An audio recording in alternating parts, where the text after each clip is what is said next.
Hello everyone, my name is Natsukumo and welcome to Can I Spell series. In this series, I will take the name of another Yu-Gi-Oh content creators and see if I can spell spell their name with Yu-Gi-Oh archetypes, and see if I can still have a 40 card deck while spelling their names. Today, we are looking at Chaos, Invoke, Monarch, Orcast. In short, CIMO. Now, before you're going to flame me because there's only one O in this deck, which is Orcast. In CIMO's name, there's like 8 O's. And when I look at the Yu-Gi-Oh Wiki for the number of O archetypes that exist in the game, there's only 7. So it's physically impossible to do so. So I'm just going to use one O and have it on Orcast. So today we are going to look at Chaos, Invoke, Monarch, Orcast, and well, the game plan is simple. You normal summon Aleister and hope that carries you the game, or you're just going to play Orcast and hope that carries you the game. So let's just go to the card by card. First is Effect Failure. It's a like, you're going to use it for Aleister shenanigans. 3 Maxi, 3 Ash Blossom, 2 Master Duel staples, 2 Orcast symbol skeleton. You probably play 3, but I'm going to play 2 because, well, I need to fit in some other cards. And a copy of Water Burster and Collapse Serpent for our Chaos cards. 3 copies of Aleister, the best normal summon in the deck. 2 copies of Harper, which is only 2 available. 1 copy of Gears the Orcast Magnite, it's also a good normal summon for your Orcast plays. 1 Chaos Valkyria, you probably want to play something else, but I'm going to play it because it's a like and it's also easier to summon than most Chaos cards.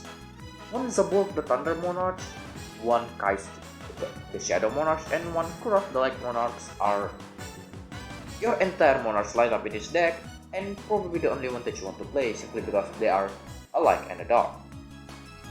Next, a copy of Orcast Nightmare. I don't know how many you play in normal Orcast deck, I mean as normal as you can. And 3 copies of World Legacy World 1.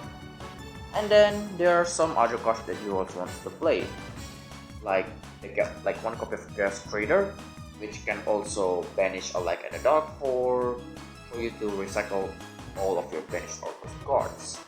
And then a copy of Nibiru. And then our spell lineup is just 3 Invocation. You're playing a normal summon Aleister deck, deal with it. 3 Chaos Space to access our Chaos cards. 2 Magical Meltdown for Aleister. And 1 Orchestrated Bubble. I think 1 is the most you play in Orcast, probably 2. 2 Caught by the Grave. 1 Orcast Crescendo. You might also play 2. And 2 copies of the first Monarch, which you can use as either a like or a dark for Aleister Fusion, and probably different tributes for the Monarchs if you can. And then our extra deck, we have 1 copy of Invoke Kaliga, 1 copy of Invoke Buddha Trio, 1 copy of Invoke Ogidis, 3 copies of Invoke Mekaba, a copy of Dingirsu, and then our link lineup is just a copy of Sacred Gardener Almirage for your Aleister, a copy of Nightmare Phoenix, a copy of Galatea, probably your best link to in this deck, a copy of Nightmare Unicorn, Longirsu, the Orcust Orchestrator, 1 Topology Zeroboros, and 1 Access Code Tolkar. I honestly think you should cut the Topologic Zeroboros for Barricade Blocker if you wish to play this deck, but then again, you're trying to play this deck, just don't play this deck. This deck isn't really good, and I'm going to say that right now. This deck is bad for obvious reason. So let's jump into the game. Quick disclaimer, I'm currently at gold, and that's why I can get away with this crappy decks. So today we're going to face against Amazones, and we're going to go first. And on our first turn, we can see that we have Aleister in our hand. So yeah, we're just going to summon him. Get Invocation, and then starts the link summoning sequence. We're going to link up this Aleister for Almirage and then link Almirage off for Secure Guard now, and then activate our Invocation to select Mekaba. This is your standard invoke play, this is your standard normal summon Alistair play, and that's the only thing we can do. We're just going to pass with 1 Mega Bar. There's nothing our opponents can do to kill us, right? This is a strong normal summon after all.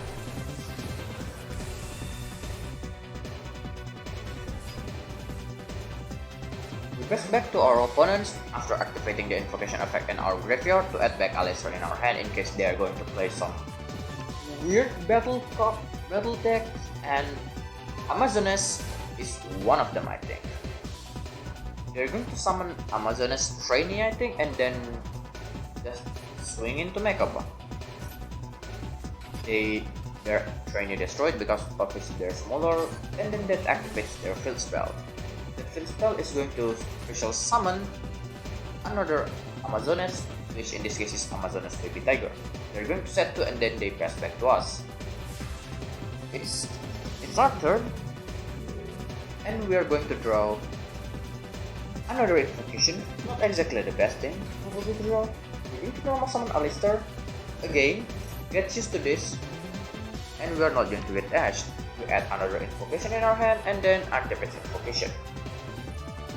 And then with this invocation, we're going to fuse Alistair, and then the Salamangreat will merge in our graveyard to make Invoke Bulga Trio in order to push more damage. First, we're going to activate the effect of invocation in our graveyard to add back Alistair in our hand in case we're going to hit more damage, obviously, but we're going to save it. We're going to hit their Baby Tiger with Bulga Trio and then hits their face with Mechaba.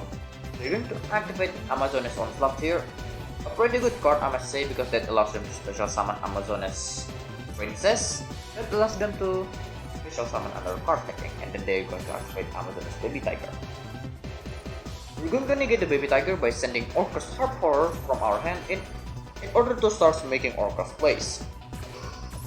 Oh, that Amazoness actually adds a spell to their hand. They add Amazoness Fall, which will be the one that special summons later.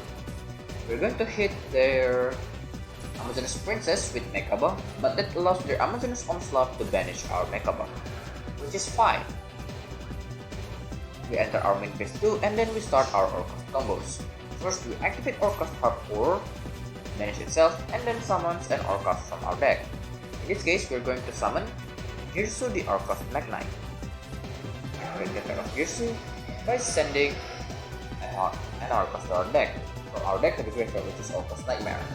We're going to buff Bulga Trio, which doesn't really matter, and then activate this, and then send World 1. World 1 is going to activate the effect, and the stick is going to summon the Orcus Harp Horror. And then with Orcus Harp Horror and Girsu the Orcus Magnite, we are going to link this off to make Galatea the Orcus Automaton.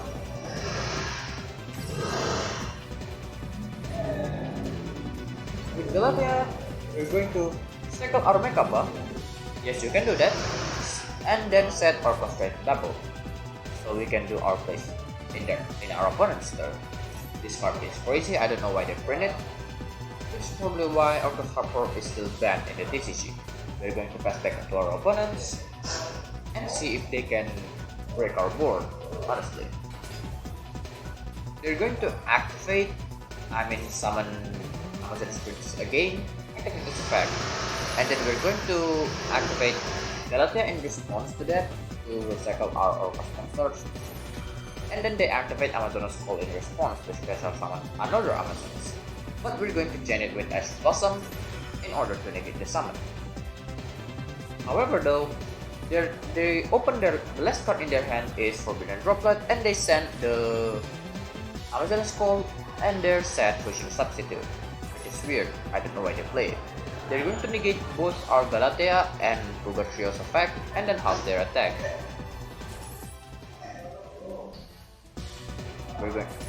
And then the chain resolves, negate the Amazoness Call, Galatea gets negated, and Amazoness Princess may add spell or trap.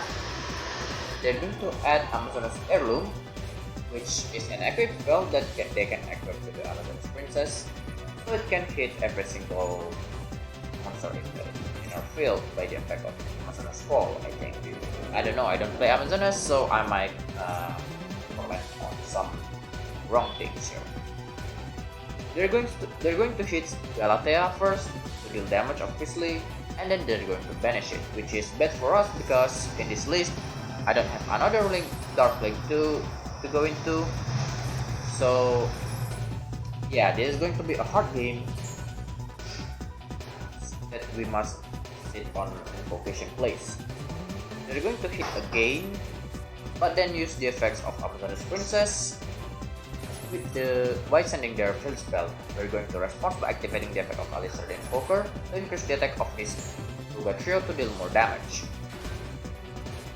They're going to summon Amazon's Spy in defensive position, and then the battle continues.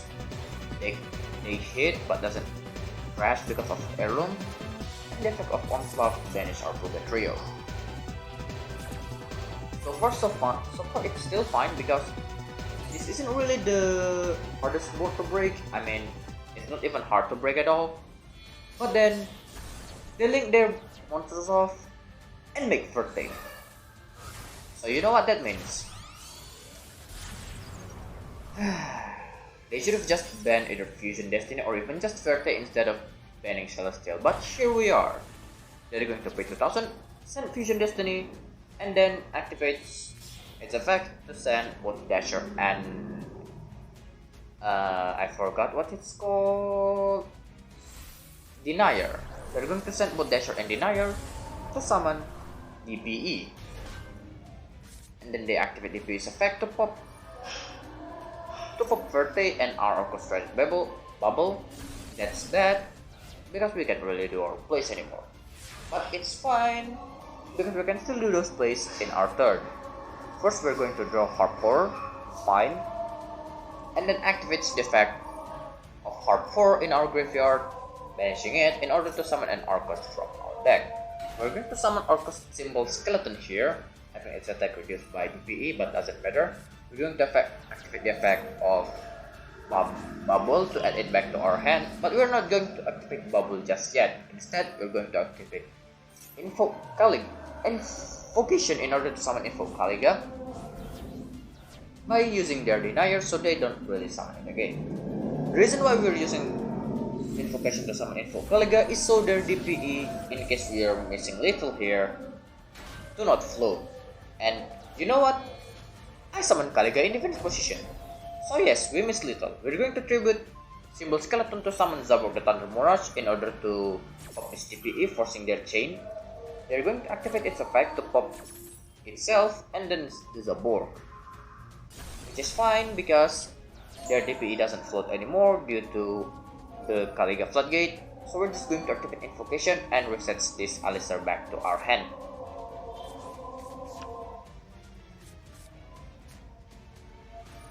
And then we're going to activate Orchestrated Bubble, of course, because we can. And in case they're doing something weird in their turn, they draw and then activate Dasher, which is their only one effect activation in this turn. They're going to reveal Amazon's Trainee, summons it, and then just enter battle phase to hit our Caliga in order to do something, probably like Amazon's Onslaught. Oh, here they try to draw something in order to out this Caliga, but they don't really draw anything, so they're just going to battle phase and damage step, and we win. So that's it for today's deck. I don't think you should play this. I mean, sure, there are some funny stuff that you can do, like Galatea returns Mekaba or tribute summon Zaborg, but honestly, just doesn't play this. Just play pure Orcast or Invoke with something else. You don't need to play the Monarchs and Chaos. I just play it because I can play it. So that's from me, Natsukumo, and I'll see you next time.